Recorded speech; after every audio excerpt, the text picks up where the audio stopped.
ಓಂ ಶ್ರೀ ಸಾಯಿನಾಥಾಯ ನಮಃ. ಶ್ರೀ ಸಾಯಿ ಸಚ್ಚರಿತೆ 43 ಮತ್ತು 44ನೇ ಅಧ್ಯಾಯಗಳು. ಸಾಯಿಯವರ ಮಹಾಸಮಾಧಿ ಮುಂದುವರೆದುದು. ಪೂರ್ವ ಸಿದ್ಧತೆ. ಸಮಾಧಿ ಮಂದಿರ ಇಟ್ಟಂಗಿ ಚೂರಾದುದು. 72 ಗಂಟೆಯ ಕಾಲ ಸಮಾಧಿ, ಜೋಗವರ ಸನ್ಯಾಸ ಮತ್ತು ಅಮೃತವಚನಗಳು. ನಮಸ್ಕಾರ, ನಾನು ಡಾಕ್ಟರ್ ವಿಜಯ.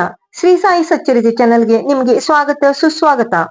ಶ್ರೀ ಸಾಯಿ ಸಚ್ಚರಿತೆಯ 43 ಮತ್ತು 44ನೇ ಅಧ್ಯಾಯವನ್ನು ಪ್ರಾರಂಭಿಸೋಣ. ಪೂರ್ವ ಸಿದ್ಧತೆ. ಮನುಷ್ಯನು ಪ್ರಾಪಂಚಿಕ ಸುಖಗಳನ್ನು ಮರೆತು ಪಾರಮಾರ್ಥಿಕ ವಿಷಯಾಸಕ್ತನಾಗುವಂತೆಯೂ ಮತ್ತು ಪರಲೋಕದಲ್ಲಿ ಅವನ ಪ್ರಗತಿ ಸುಗಮವಾಗಲೆಂದು ಅವನ ಮರಣ ಸನ್ನಿಹಿತವಾಗುತ್ತಿರುವ ಕಾಲದಲ್ಲಿ ಧಾರ್ಮಿಕ ಗ್ರಂಥಗಳನ್ನು ಓದಿ ಹೇಳುವುದು ಹಿಂದೂ ಧರ್ಮದ ಪದ್ಧತಿ.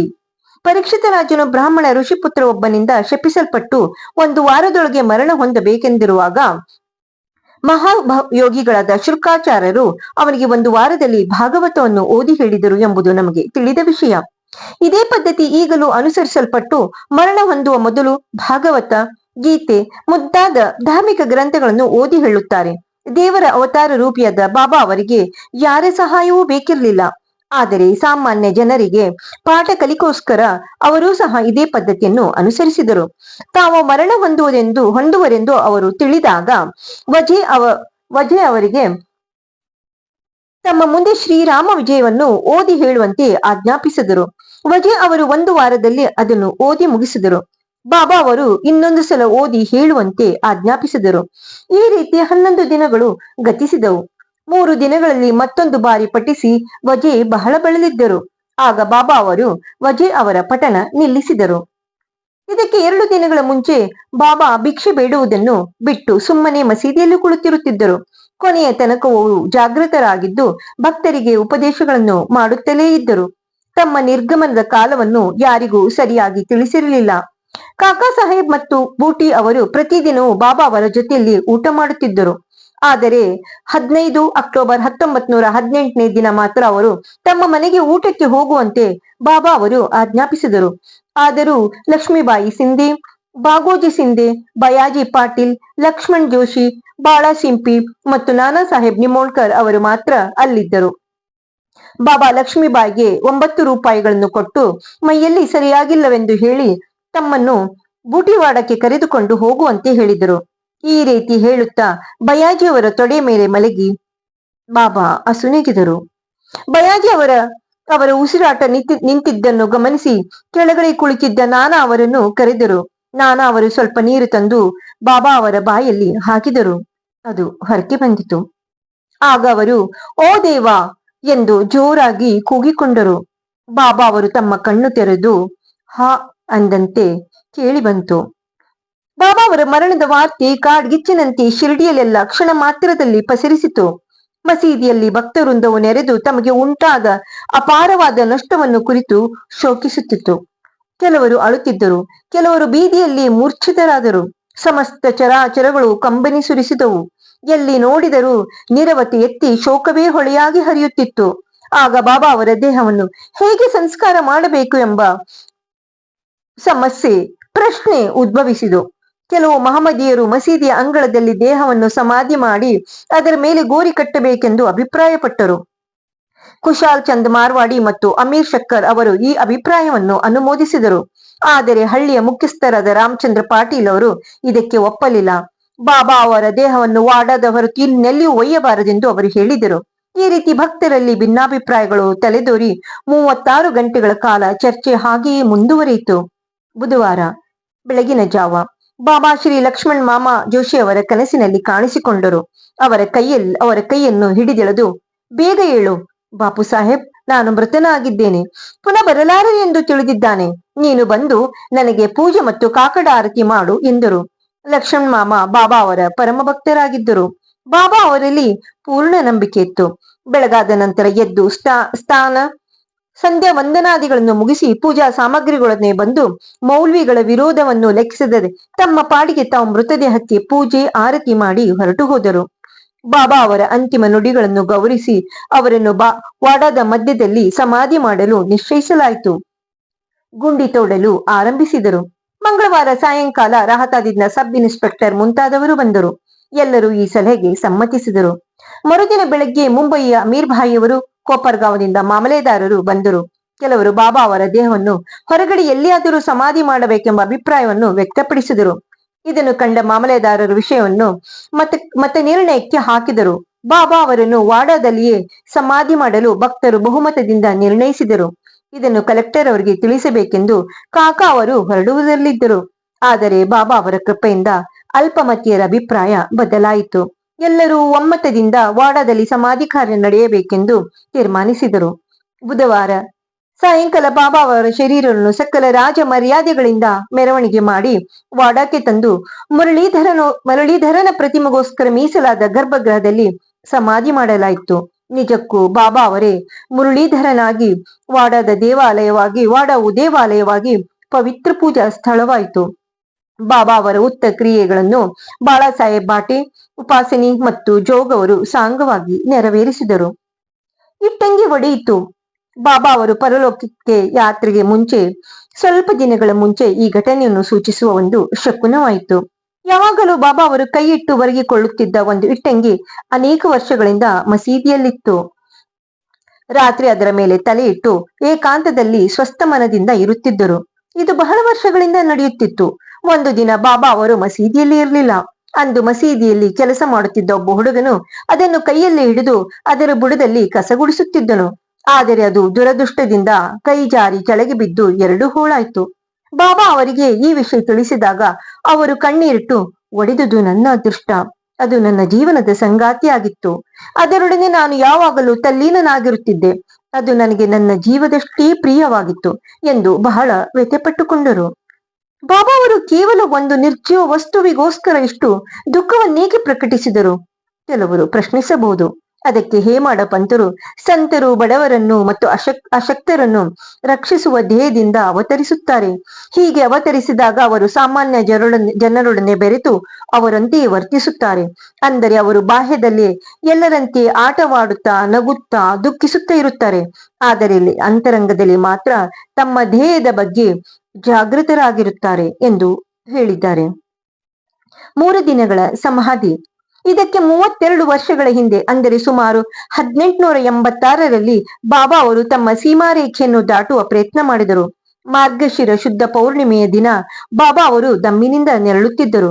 ಅದನ್ನು ನಿರ್ಮೂಲನಗೊಳಿಸಲು ಬಾಬಾ ಅವರು ತಮ್ಮ ಪ್ರಾಣವನ್ನು ಮೇಲಕ್ಕೆ ತೆಗೆದುಕೊಂಡು ಸಮಾಧಿ ಸ್ಥಿತಿಗೆ ಹೋಗಲು ನಿರ್ಧರಿಸಿದರು. ಆಗ ಅವರು ಭಗತ್ ಮಾಳಸಾಪತಿಯವರಿಗೆ, ನನ್ನ ದೇಹವನ್ನು 3 ದಿನಗಳ ಕಾಪಾಡು, ನಾನು ಮರಳಿ ಬಂದರೆ ಸರಿ, ಇಲ್ಲದಿದ್ದರೆ ಈ ಅಂಗಳವನ್ನು ಕೈ ಮಾಡಿ ತೋರಿಸಿ ನನ್ನನ್ನು ಹೂಳಿಬಿಡು, ಗುರುತಿಗೋಸ್ಕರ ಅಲ್ಲಿ 2 ಧ್ವಜಗಳನ್ನು ನೆಡು ಎಂದು ಹೇಳಿ ರಾತ್ರಿ 10 ಗಂಟೆಗೆ ನಿಸ್ತೇಜರಾಗಿ ಬಿದ್ದರು. ಅವರ ಪ್ರಾಣವು ಶರೀರವನ್ನು ಬಿಟ್ಟು ಹೋದಂತೆ ಕಂಡು ಬಂದಿತ್ತು. ಎಲ್ಲ ಜನರು ಬಾಬಾ ಅವರು ತೋರಿಸಿದ ಜಾಗದಲ್ಲಿ ಅವರ ಶರೀರವನ್ನು ಹೂಳಲು ನಿರ್ಧರಿಸಿದರು. ಆದರೆ ಮಾಳಸಾಪತಿಯವರು ಮಾತ್ರ ಅದನ್ನು ತಡೆದರು. ಬಾಬಾ ಅವರನ್ನು ತೊಡೆಯ ಮೇಲೆ ಇರಿಸಿಕೊಂಡು 3 ದಿನ ಕಾಯ್ದರು. 3 ದಿನಗಳು ಕಳೆದವು. ನಂತರ ಬೆಳಗ್ಗೆ 3 ಗಂಟೆ ಹೊತ್ತಿಗೆ ಬಾಬಾ ಅವರಿಗೆ ಜೀವ ಕಳೆ ಬಂದಿತು. ಉಸಿರಾಟ ಆರಂಭವಾಯಿತು. ಕಣ್ಣು ತೆರೆದು ಎಚ್ಚರವಾಗಿ ಯಥಾಸ್ಥಿತಿಗೆ ಬಂದರು.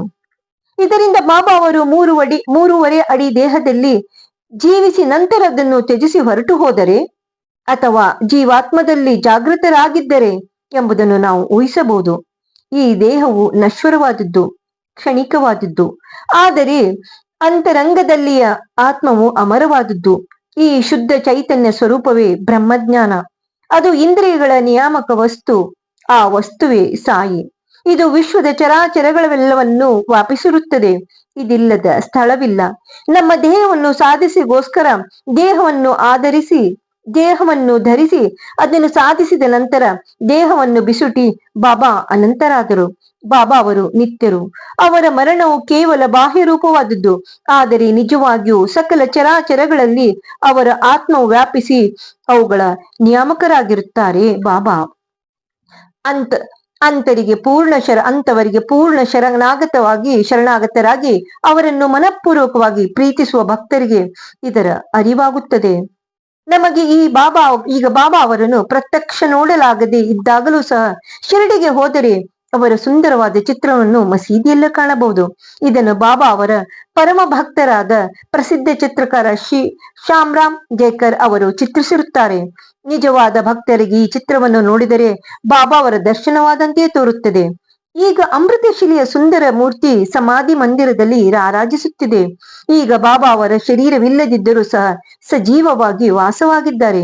ಎಂದಿನಂತೆ ಈಗಲೂ ಅವರು ಭಕ್ತರ ಯೋಗಕ್ಷೇಮವನ್ನು ಚಿಂತಿಸುತ್ತಾ ಅವರಿಗೆ ತಮ್ಮ ಸಹಾಯವೆಸಗುತ್ತಿದ್ದಾರೆ. ಸಂತರಿಗೆ ಸಾವಿಲ್ಲ. ಅವರು ಸಾಮಾನ್ಯ ಮನುಷ್ಯರಂತೆ ಕಂಡು ಬಂದರೂ ನಿಜವಾಗಿಯೂ ಅವರು ದೇವರ ಅವತಾರ ಸ್ವರೂಪರು. ಜೋಗ್ ಮತ್ತು ಅವರ ಸನ್ಯಾಸ.